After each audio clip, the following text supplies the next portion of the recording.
ಏನ್ ಮಾಡಿದ್ರು ಅವರು? ಸಂವಿಧಾನ ರಚಿಸಿದಿರಾ? ಸಂವಿಧಾನದಲ್ಲಿ ಏನೆಲ್ಲ ಕೊಟ್ಟರು? ಸಮಾನತೆ ಹಕ್ಕನ್ನು ಕೊಟ್ಟರು. ನಾನು ನೀವು ಸರಿ ಸಮಾನರು. ನನಗೆ ಒಂದು ತಾರತಮ್ಯ ಇಲ್ಲ, ಅಲ್ಲಿ ಮೇಲ್ ಚೇರಲ್ಲಿ ಕೂತವರಿಗೆ ತಾರತಮ್ಯನ ಮಾಡಬಾರ್ದು. ನೀವು ಕೆಳಗಡೆ ಕೂತವ್ರಿಗೊಂದು ನ್ಯಾಯ, ಮೇಲ್ ಕೂತವ್ರಿಗೊಂದು ನ್ಯಾಯ, ಎಲ್ರಿಗೂ ಸಮಾಜವನ್ನು ನಿರ್ಮಾಣ ಮಾಡಿದ್ರು. ಗೊತ್ತಾಯ್ತಾ?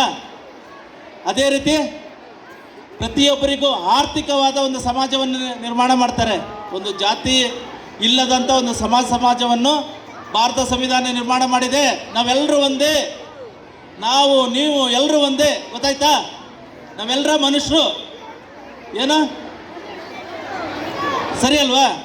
ಅದೇ ರೀತಿ ನಮಗೆ ಆರ್ಥಿಕವಾದ ನ್ಯಾಯವನ್ನು ಕೊಟ್ಟರು. ಪ್ರತಿಯೊಬ್ಬರಿಗೂ ಆರ್ಥಿಕ ಹಕ್ಕುಗಳು ಅಂದರೆ ಗೊತ್ತಾ? ಏನು ಆರ್ಥಿಕ ಹಕ್ಕು ಅಂದರೆ ಏನು? ಇಡೀ ಭಾರತದ ಸಂಪನ್ಮೂಲಗಳನ್ನು ಸರಿಸಮಾನವಾಗಿ ಪ್ರತಿಯೊಬ್ಬರಿಗೂ ಹಂಚಿಸಬೇಕು.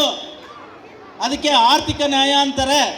ಪ್ರತಿಯೊಬ್ಬರಿಗೂ ಉದ್ಯೋಗ ಕೊಡಬೇಕು, ಪ್ರತಿಯೊಬ್ಬರಿಗೂ ಓಡಾಡಬೇಕು, ಪ್ರತಿಯೊಬ್ಬರಿಗೂ ಕೆಲಸ ಸಿಗಬೇಕು, ಪ್ರತಿಯೊಬ್ಬರು ಒಂದು ಕಡೆಯಿಂದ ಮತ್ತೊಂದು ಕಡೆಗೆ ಓಡಾಡ್ಬೋದು. ನಾವೆಲ್ಲರೂ ಭಾರತೀಯರು. ಗೊತ್ತಾಯ್ತಾ?